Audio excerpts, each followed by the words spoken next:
ప్రకృతి సోయగాల నగరం, పర్యాటక ఆకర్షణల కేంద్రం, సిటీ ఆఫ్ డెస్టినీ విశాఖ మరో ప్రత్యేక గుర్తింపు సాధించింది. పర్యాటకంగా ఎన్నో ప్రత్యేకతలు ఉన్న విశాఖలో ఇప్పుడు దేశంలోనే అతిపెద్ద అద్దాల వంతెన ఏర్పాటవుతుంది.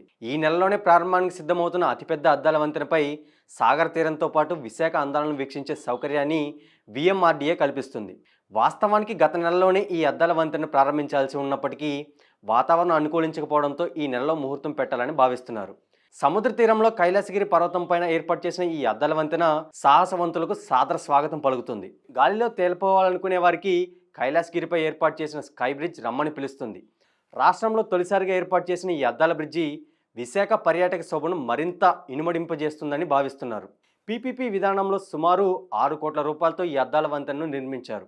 సుమారు 50 మీటర్ల పొడవున్న కాంటిలివర్ గాజు వంతెన పైనుంచి స్కై వాక్ చేస్తూ టైటానిక్ వ్యూ పాయింట్ వరకు వెళ్ళి సముద్ర తీరంలో అందాలను ఆస్వాదించవచ్చని చెప్తున్నారు. త్వరలో ప్రారంభం కాబోతున్న కైలాసగిరి కాంటిలివర్ గాజు వంతెన దేశంలోనే అతిపెద్దదిగా చెప్తున్నారు. ప్రస్తుతం ఈ తరహా గాజు వంతెన కేరళలో ఉండగా విశాఖలో 50 మీటర్ల వంతెన ప్రారంభమైతే దేశంలోనే అతిపెద్దదిగా గుర్తింపు తెచ్చుకుంటుంది. మధురానుభూతి కలిగించే ఈ అద్దాల వంతెన ఎప్పుడెప్పుడు ప్రారంభమవుతుందా అని పర్యాటకులు ఎదురు చూస్తున్నారు. క్యాంటిలివర్ విధానంలో కింద ఎటువంటి ఆధారం లేకుండా ఈ వంతెన నిర్మించారు. సముద్రపు గాలికి తుప్పు పట్టని స్టీలును గాజు వంతెన నిర్మాణానికి వినియోగించారు. ఈ స్టీలును విదేశాల నుంచి దిగుమతి చేసుకోగా అద్దాలు, రోపులు బెంగళూరులో తయారు చేయించారు. 100 మంది పర్యాటకులు ఒకేసారి వెళ్ళినా తట్టుకోగల సామర్థ్యంతో గాజు వంతెన తయారైంది. ప్రస్తుతం తుది మెరుగులు దిద్దుకుంటున్న వంతెనను ఈ నెలలో మంచి ముహూర్తం చూసి ప్రారంభించనున్నారు. సాహసం చేయాలనే అభిరుచి ఉన్న వారికి ఈ వంతెనపై స్కైవాక్ చేయడం చిరకాలంగా గుర్తుండిపోతుందని అంటున్నారు.